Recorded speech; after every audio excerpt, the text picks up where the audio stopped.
Hey, have you ever thought about, being in the Matrix?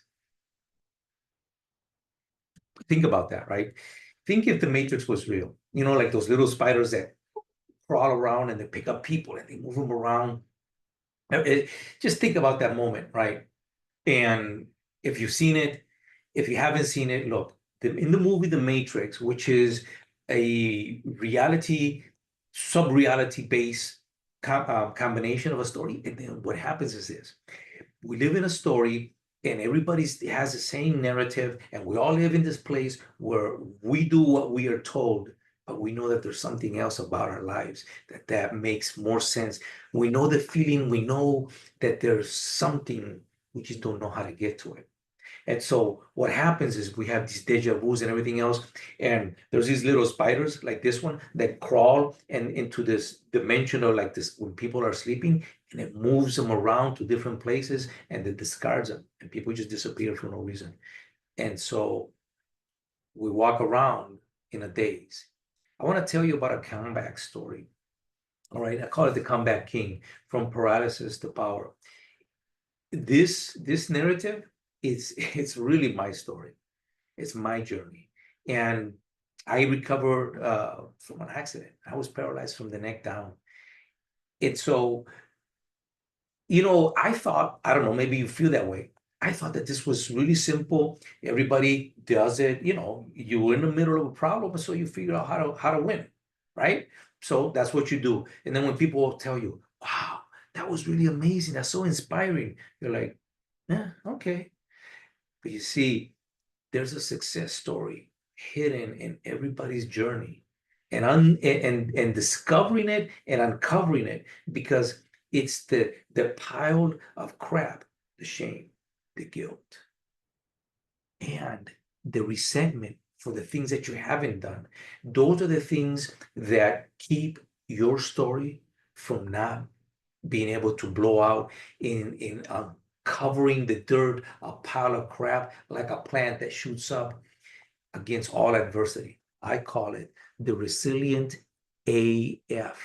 And so my story of being resilient is the thing that I want to tell you about. Okay. Look, the reality is I was paralyzed from the neck down. I don't know if you can see it, but I'll show you. All right. So you can see right here, there's a scar. Okay. Um, that surgery took place in 2000, actually 1999 to be 2000, 2002. Yeah, it was 2000, 1999 to 2000. What happened? What happened to me is that I was just, I was living my life young. And as I say, full of piss and vinegar.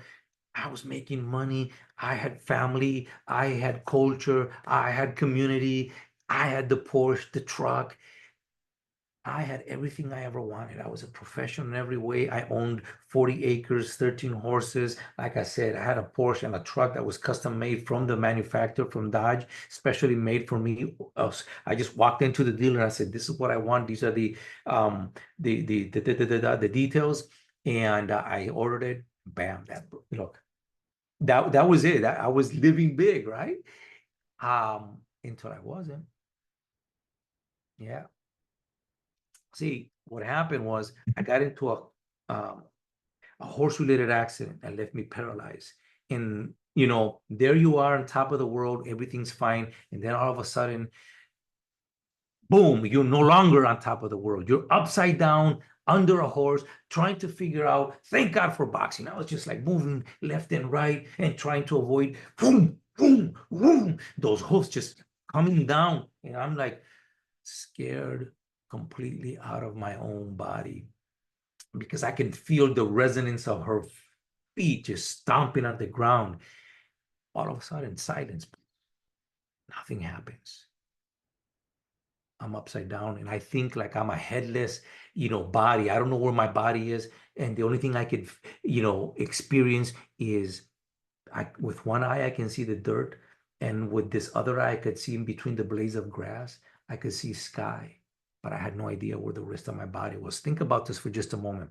If you can, just sit here, pause, put your palms up, and just take a breath and think about your palms with your eyes closed. And when you can think of your palms with your eyes closed or open if you can't, think about the feeling around them, and then pick one finger, pick your pinky, right pinky, and then don't move it, just pick it and think about moving it.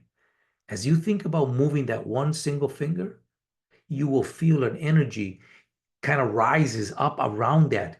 And that, my friend, is completely gone. I had no idea where the rest of my body was.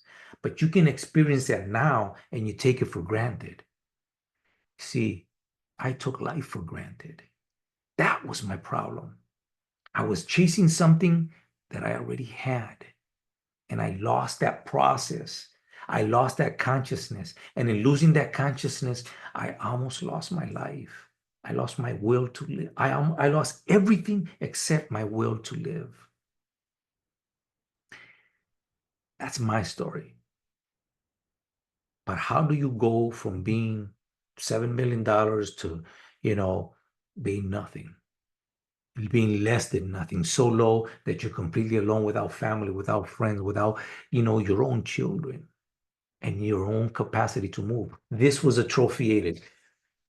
This tricep right here was all gone, okay? It had shrunk to nothing. The trapezius, my back leg, and my leg calf were all shrunk to nothing. And I was dragging the left side, and I was moving with my right. I had become fat, so fat that my legs rubbed against each other. I'm serious. This is my story. Hemorrhoids, erectile dysfunction. And I was only 30 years old. That wasn't broke like a joke. It was no joke. It was broke in body, in mind, but not in spirit. That's my story. I'm telling you what happened to me. You see, there's a deeper story behind all of this, and I'm going to tell you that I needed to discover myself, my real self identity, my spirit. And in that process, I have learned that everybody has an equal amount of story. It's not what happens to you, it's what you do with what happens to you. It's because it becomes into you so that you can speak it out like an epic story, be incredibly resilient about the lot that's come to your life. And this is how you inspire others. You tell a story, that's the expiration, to expire, right? To inspire is to breathe in. To expire is to breathe out. We just use it only to mean when you die. But the technical term is about breathing out and breathing in. When you can breathe out with reason and purpose, you become an inspiration to others, and they want to breathe that into their life. So, with that being said, look, I don't want to take more time. I just want to tell you one thing. You have a story, and your story needs to be told with such intensity that you freaking fall in love with it, that you become so deeply in love with yourself that there's no shame, that there's no resentment, that there's no guilt. And so I'm telling you, this is how you can discover your story. All you have to do is take the next step. What's the next step? Dare to believe, and then take one small step. Click and connect. That's it. That's it. Simple as that.